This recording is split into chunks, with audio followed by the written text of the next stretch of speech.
Hi friends. India versus Zimbabwe மேட்சோட pre analysis தான் பார்க்க போகிறோம். இன்றைக்கி T20 வேர்ல்டு கப்பில் வந்து பார்த்திங்கன்னா இந்தியாவுக்கு வந்து ஒரு மோஸ்ட் இம்பார்ட்டன்ட் மேட்ச் தான் ஜிம்பாப்வே மேட்ச்சு. ஆமாம், இந்த மேட்ச்சில் வந்து பார்த்திங்கன்னா சென்னையில் சிதம்பரம் ஸ்டேடியமில் நடக்குது. ஆமாம், இந்தியாவுக்கு ரொம்ப கம்ஃபர்டபுளான கிரவுண்டு தான் சிதம்பரம் ஸ்டேடியமு. நல்ல ஒரு பவுலிங்க்கும் பேட்டிங்க்கும் சூப்பராகவே இப்போ ரெடி பண்ணியிருக்காங்க. இப்போ ரீசெண்டாக வேர்ல்டு கப் நடந்த மேட்ச்லாம் பார்த்தீங்கன்னா பேட்டிங்க்கு ரொம்ப அற்புதமாக இருக்குது இந்த சிதம்பரம் ஸ்டேடியமு. நியூசிலாந்துலாம் சூப்பராக ப்ளே பண்ணியிருந்தாங்க இந்த கிரவுண்டில். ஸோ வந்து பார்த்தீங்கன்னா இந்தியா வந்து டாஸ் வின் பண்ணி எப்படி பார்த்தாலும் ஃபஸ்ட்டு பேட்டிங் தான் ஆட போகிறாங்க, அது கிளியராக தெரிஞ்சிருச்சு. இப்போ ஜிம்பாப்வே டாஸ் வின் பண்ணாங்கன்னா கண்டிப்பாக இந்தியாவை பேட்டிங் தான் ஆட சொல்ல போகிறாங்க. அவங்களாம் ஸ்ட்ரைட்டாக போய் களத்தில் இறங்குறதுக்கான பாசிபிலிட்டியே கிடையாது. ஸோ இந்தியா தான் இன்றைக்கி மேட்ச்சில் ஃபஸ்ட்டு பேட்டிங். அவ்வளோதான் கைஸ். இந்தியா டாஸ் வின் பண்ணால் India batting, Zimbabwe toss win பண்ணால் இந்தியா தான் பேட்டிங், அவ்வளோதான். அப்படிங்கிற பட்சத்தில் வந்து இந்தியா வந்து இன்றைக்கி ஃபஸ்ட்டு பேட்டிங் ஆடி நல்ல ஒரு டோட்டல் போட்டுடணும். அபிஷேக் சர்மாவுக்கு இஷான் கிஷனும் வந்து நல்ல ஒரு ப்ளே பண்ணணும். சஞ்சு எப்படியும் உள்ளே வந்தாருன்னா இன்னும் நல்லாயிருக்கும். ரிங்கு சிங்குக்கு வாய்ப்பு இல்லைங்கிறாங்க. ரிங்கு இப்போ உள்ளே வர்றதுக்கு ஒரு எமர்ஜென்சியாக வெளியே போயிருக்காரு. ரிங்கு வந்துட்டாருன்னா ஓகே, ரிங்கு வரலன்னா இன்றைக்கி சஞ்சு சாம்சனுக்கு ஒரு வாய்ப்பு கிடைக்கும், அக்சர் படேலுக்கு ஒரு வாய்ப்பு கிடைக்கும். அக்சர் படேல் உள்ளே வந்தாருனாலும் ரொம்ப சந்தோஷமாக தான் இருக்கும். எப்படியும் இந்தியா வந்து இந்த மஸ்ட் வின் கேமில் எல்லோரும் ஒன்றா சேர்ந்து ப்ராப்பராக ஒரு நல்ல கிரிக்கெட் ஆடினாலே நமக்கு கண்டிப்பாக வெற்றி வந்துடும். ஏன்னா ஜிம்பாப்வே தானேன்னு கொஞ்சம் அசால்ட்டாகவும் இருந்துடக்கூடாது. ஏன்னா அவங்களால வந்து இந்தியாவை பெரிய அப்செட் பண்ண முடியும். ஏன்னா அப்படி தான் இந்த டோர்னமெண்ட்டில் ஆஸ்திரேலியாவை பண்ணிட்டு வந்திருக்காங்க, ஸ்ரீலங்காவை பண்ணிட்டு வந்திருக்காங்க. சரியா? இப்போ நம்மளை பண்ணுறதுக்கு அவ்வளோ நேரம் ஆகாது. சரியா?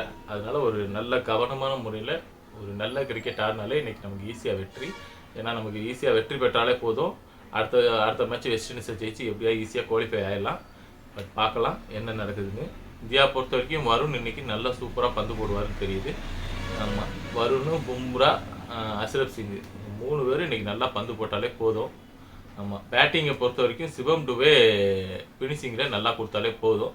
சிவம் டுவேவும் டாப் ஆர்டரில் இஷான் கிஷனு, அவங்க 2 பேர் தான் பெரிய இன்னிங்ஸ் எதிர்பார்க்கப்படுது. அவங்க 2 பேரும் நல்லா அடித்தாலே இன்றைக்கி போதும். மித்த பேர் ஆளுக்கு ஒரு 20-30 அப்படியே வந்து ஆட போகிறாங்க. ஒரு நல்ல இன்னிங்ஸ் ஆட போகிறதுனா சிவம் டுவே ஆடுவார் கண்டிப்பாக. இன்றைக்கி பார்க்கலாம். ஏன்னா அவருக்கு ரொம்ப பிடிச்ச கிரவுண்டு தான் சென்னை. பார்க்கலாம் இன்றைக்கி என்ன நடக்குதுன்னு. இந்த பக்கம் ஜிம்பாப்வே வந்து பார்த்தீங்கன்னா ஜிம்பாப்வேயில் பேட்டிங் வந்து பார்த்தீங்கன்னா பெனட்டு, மர்மானி, ரேயான் பராக், சிக்கந்தர் ராசா ஒரு டாப் ஆர்டர் வந்து ஒரு ஸ்ட்ராங்காக வச்சுருந்தாங்க ஒரு 4 மேட்சுக்கு. அந்த டாப் ஆர்டர் தாண்டி தான் மிடில் ஆர்டர் போக முடிஞ்சிச்சு. ஆனால் டாப் ஆர்டர்லேயே மேட்சை முக்கால்வாசி முடிச்சிட்டாங்க. பட் இப்போ மிடில் ஆர்டரில் வந்து பார்த்தீங்கன்னா ஒரு இன்எக்ஸ்பீரியன்ஸாக ஒரு ஈஸி ஃப்ரீ ஃப்ளோயிங் விக்கெட்டாக கொடுக்குற மாதிரி தான் மிடில் ஆர்டர் இருக்குது. ஸோ அது வந்து இந்தியாவுக்கு ரொம்ப அட்வான்டேஜ். டாப் ஆர்டரை கண்டிப்பாக இந்தியா தூக்கிடுவாங்க. ஃபஸ்ட்டு 6 ஓவர்லேயே ஒரு 2 விக்கெட் தூக்கிடுவாங்க. ஸோ அப்படி பார்க்கும்போது மிடில் ஆர்டர் விக்கெட்டு ஈஸியாக நமக்கு கிடச்சிரும், வரும்னு எடுத்து கொடுத்துருவாப்புல. ஸோ அதனால வந்து அவங்களால மிடில் ஆர்டரை மட்டும் ஸ்டாக் பண்ண முடியல. அது போய் இன்எக்ஸ்பீரியன்ஸு கொஞ்சம் ஒரு எக்ஸ்பீரியன்ஸ் லெவலில் இல்லை. அவங்க ஒரு குரூப் 8 மேட்சில் ஆடுறதில் ஒரு இன்எக்ஸ்பீரியன்ஸ் லெவலாக தான் இருக்காங்க. இருந்த அளவுக்கு கேப்டன் வந்து எவ்வளவோ போராடி டீமை ரெடி பண்ணிட்டு வராரு. பட் ஒரு சில மிஸ்டேக்கு, ஃபீல்டிங் மிஸ்டேக்கு, அந்த கேட்ச் விடுறது, அதனால கேமும் பேக் ஃபயர் ஆகுது அவங்களுக்கு. அது பேட்டிங்லேயும் சரி, ஸ்கோர் போர்ட் ப்ரெஷரை அவங்களால ஹேண்டில் பண்ணவும் முடியல. ஸோ அப்படி பார்க்கும்போது ஜிம்பாப்வே வந்து ஒரு படி கீழே தான் இருக்காங்க. பட் இருந்தாலும் அவங்களுக்கு இதில் வின் ஆனாலும் சரி, லாஸ் ஆனாலும் ஒரு கவலையும் கிடையாதுங்கிறதுனால இந்தியாவுக்கு தான் மஸ்ட் வின்னுங்கிறதுனால அவங்க ஒரு அப்செட்டை ட்ரை பண்ணலாம். பட் இந்தியா கவனமான ஒரு நல்ல கேம் ஆடினாலே போதும், இந்தியா ஈஸியாக வின் பண்ணிடலாம் கைஸ். ஆமாம், இந்த மேட்ச் வந்து பார்த்திங்கன்னா மேட்ச் முடிஞ்சதும் நம்ம ரிவ்யூ வரும். இந்தியா பொறுத்த வரைக்கும் பார்த்திங்கன்னா இன்றைக்கி வந்து பேட்டிங்கில் இஷான் கிஷனும் சிவம் டுவேவும் ஒரு நல்ல இன்னிங்ஸ் ஆடணும். பவுலிங்கில் அப்யூஷுவல் பும்ரா ஒரு நல்ல எக்கனாமிக்காக போட்டாலும் ஒரு 2 விக்கெட் தூக்கணும். வருண் இன்றைக்கி சூப்பர் ஸ்பெல் போடணும். மறந்துடணும், லாஸ்ட் கேம் சவுத் ஆப்பிரிக்காவுக்கு நடந்தது மறந்துடணும். இன்றைக்கி வந்து யாருன்னு காட்டி ஆகணும், வருண் நல்ல ஸ்பெல் போடணும், அவ்வளோதான். அந்த டீமை பொறுத்த வரைக்கும் ஒரு நல்ல கிரிக்கெட் ஆடணும்னா பெனட்டு தான் ஒரு நல்ல பிளே ஆடுவாப்பில்.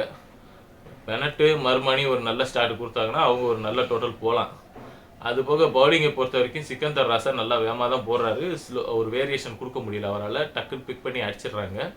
ஆமாம், அதுபோக வந்து மர்மானி வந்து முசராபாணி தரமான ஸ்பெல் தான் போகிறாப்புல. சூப்பரு. அவர் அப்படியே அவர் ஸ்பெல்லை கண்டினியூ பண்ணாலே போதும்.